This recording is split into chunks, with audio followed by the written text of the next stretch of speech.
I often wonder, am I living inside someone else's world? Inside someone else's ideas?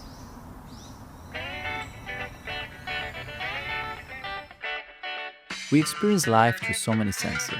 We hear, we touch, we move, we feel. These sensations flow inwards, becoming inspiration, an impulse to create. It begins with a dot, a line, a shape, a signal, a spark, inspiration. Every tool we hold is an extension of someone else's thought. Everything around us was someone else's idea.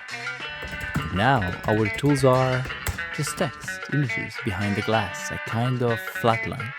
We have asked our bodies to bend around computers, to shape our hands and minds to fit the machine. So I wonder, are we shaping our tools or are they shaping us? This is a diary of my creative process, asking how the tools we make shape how we feel, and how that feeling shapes what we make next. Because if designing tools is designing humanity, who do I want to become next?